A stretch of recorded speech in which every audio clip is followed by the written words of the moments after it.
One of the most overlooked manifestation techniques is questions. We can use questions to manifest things around us. Now, manifestation, firstly, isn't this outside esoteric thing that only the enlightened get to experience to bend the world around them. Manifestation is happening to you right now, 24/7.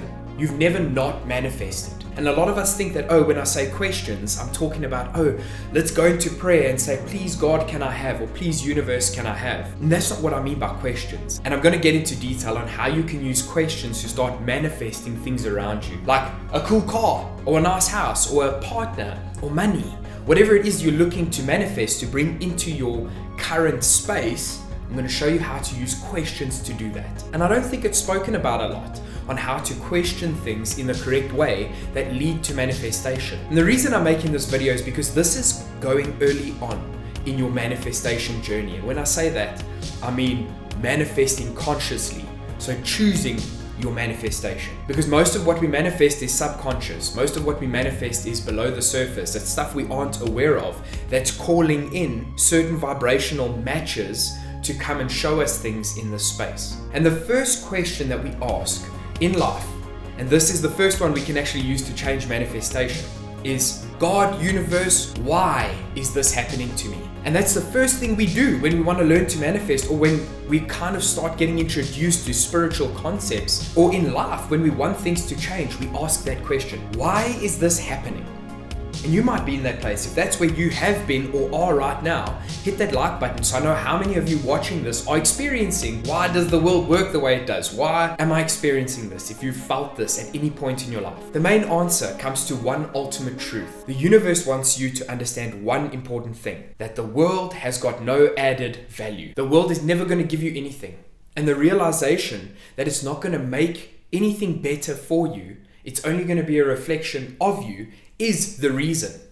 Why are you going through this? To show you that this doesn't have value, that what you feel has value. And that's what this whole point about the right questions leading you to manifestation is about. So for those of you who are new here, that's what this channel is about. I help make spiritual concepts practical so that you can use them to manifest your dream life. If that's something you're interested in learning about, don't forget to hit that little subscribe button so I can show you how to do this in all of these videos. So here's the main difference, right, between being ego and having that question, why do things always happen, and getting to spirituality where you can just get it. Everything comes down to one point, and that's what this is about, right? It's a feeling. So if you look here, you see a nice car, you go, ooh, I want that cool car. What are the factors that are entailed to getting it? You go, what if this happened and I could get the car? How long is it going to take to get it? These questions are not the ones that are going to help you manifest, but it's what we all ask. So I want to help turn that around into the right question that's going to change how you manifest. And the question should never be, why is this happening? It should be, why do I? That's the main overarching question that will completely revolutionize how you manifest. Why do I want it? And you ask that to yourself, why do I want this car? You might come up with some answers like, I can look cool. Then you say, why do I want to look cool? And then that goes, then I can get attention. Or why do I want to get attention? Well, because I want the recognition. Why do I want recognition? To feel wanted. This is the goal. And it comes to us in this maze and in this complex way through the world of, I want something to show that to us. The thing you're actually looking for and searching for is the feeling. That's ultimately it. So if you start including that question, when things are happening around you that you don't prefer, when things around you are like, that's not what I really want to experience. Why is someone being cruel to me?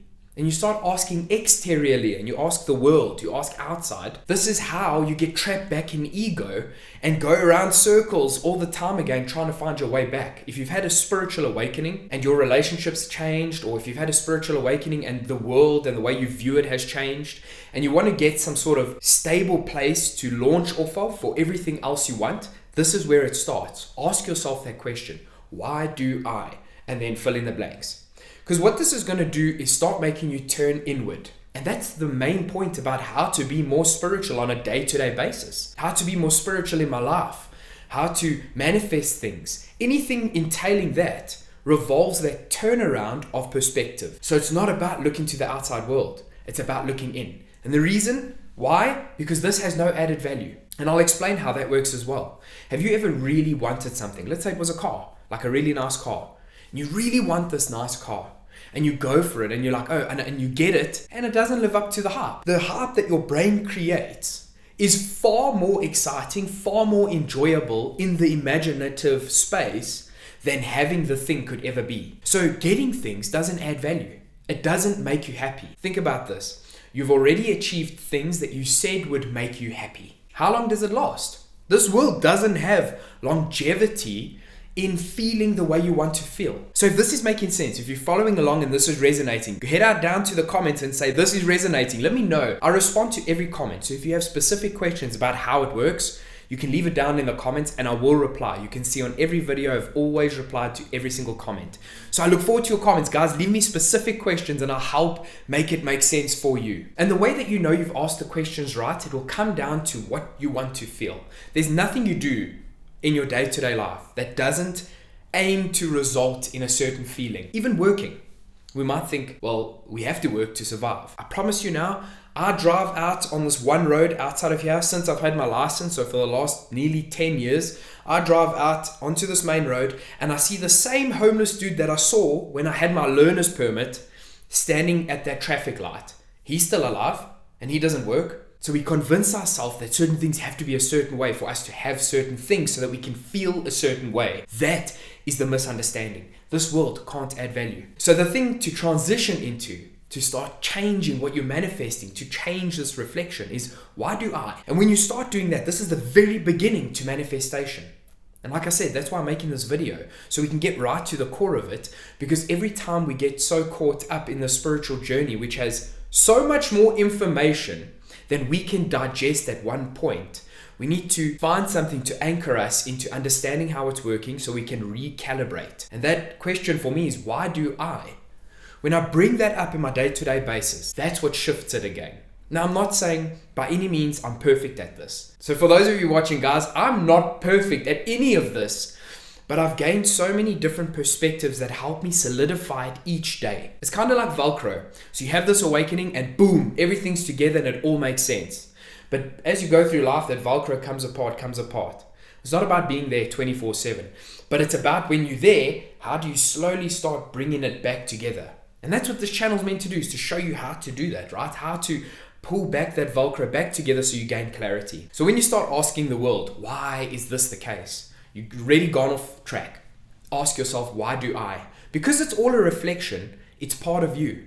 And the introspective turnaround into self is the part that's going to give you the clarity and the answer. And it should always end in a feeling. That's how you know you've done it right. If it ends in a feeling, I want to feel a certain way. So you say, why do I work? To get an income. Why do I need the income? So that I can live. But we know it doesn't require working to live. So why do I do it? Oh, so I can live this way. I can have this lifestyle. Why do I want this lifestyle? So that I can feel secure. So security is the overarching reason for working. And this is what starts to help us understand ourselves at deeper levels. And that is how we start realizing how we've called upon experiences to teach us this. The whole point is to dive deeper into ourselves, to understand ourselves on a deeper level. And the deeper we go, the more control we have in manifesting things, not through directly going, I want the car. What does it feel like to have the car? Okay, I get the car. It's not something we can jippo. Like, we can't manipulate the system just so it brings us stuff. It won't work. Because then we're doing it for the exterior, non-valuable world instead of understanding ourselves. And so understanding that deeper part of you is how you gain control over you, and that ultimately gains control over the reflection. It's the same thing as if you go stand in a mirror and you're doing this going, I want control, and I can't control it. The mirror's going to reflect that chaos. But when you control yourself, the reflection is controlled too, and this whole world is that reflection. So no one, nothing, and nowhere has built-in meaning, built-in value. We assign that. So the difference really between ego and spirit is the ego has receptors, right? 5 senses. That's what it's used for. The eyes capture light. The ears capture sound. But spiritual is a projection. It's about projecting your truth outward. So the eyes are just confirmation for what you've projected through them. I see this in that. For example, if you have an expectation of your partner, then this is a receptor. You're waiting to see that happen. But if you're the observer and you already got it, then your eyes are projectors because they don't need to see it for clarification. They're not there to receive. They're there to observe. And that's actually a projection more than it is a receptor. And something you'll find in spirituality is wherever you find that paradox, that confusing, almost contradiction, that is absolute truth. That's when it's all encompassing because it involves the positive of the concept and the negative. Less about good and bad, but more about opposites. And that full view is what you're looking for. The paradox is what you search for absolute truth. And then you will just observe it. So what's the ultimate difference then about doing this spiritually is you realize it's about the feeling. You put the feeling in because feelings are not guarded behind the things you want. The feeling of having something or experiencing something is not only available once you have or experience it. The feeling is readily available 24/7, just through your imagination. And I'm going to show you how that works. If you ever experience fear as a concept, you get scared of something.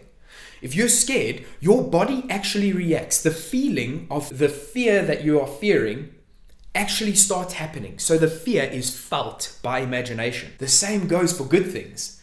Like if you go, I'm going to choose to use this imaginative space of having the car, and you see, oh, it would feel this cool. You can just go, well, I'm going to feel it right now. I'm going to feel cool in this moment. I'm going to feel this having energy right now. Because who's stopping you? And if it's because, oh, well, it's not real, I don't actually have the car. The truth behind that is that having the car won't give you that feeling anyway. That feeling belongs in the imagination, but you can bring it into your state now. The same way you do with fear automatically, you can do that with good feelings. So if you go, cool, I see this cool car, from ego, there's all these things that are in the way before it gets to the ultimate goal. But if you do it spiritually, you know the feeling is ultimately the goal, so you feel it right now. That starts bringing in the physical things. But that must happen when you find the authentic truth in the feeling. I feel as I think I would if I had a really nice car. You'll feel it anyway. So the car is irrelevant. Whether it comes or not is irrelevant. You have the feeling, which you know is the ultimate goal. So if you're in that state of, oh, well, I feel it already, whether it comes or not, that energy is the one that brings it in. That exact place of it doesn't matter. There's no added value from the world. That feeling is the manifestation magnet, and the way to get there is by asking yourself that question. Why do I? And then ... Fill it in. Fill in the blanks until you get to the feeling. I hope that this explanation helps you understand manifestation in an easier way. It's not really spoken a lot how to use questions to do it. So if you like this video, please don't forget to like, subscribe, and chat to me in the comments because I love to have those conversations with you guys. Thanks so much for watching. I hope to see you all in the next video and the comment section. Mad love and light.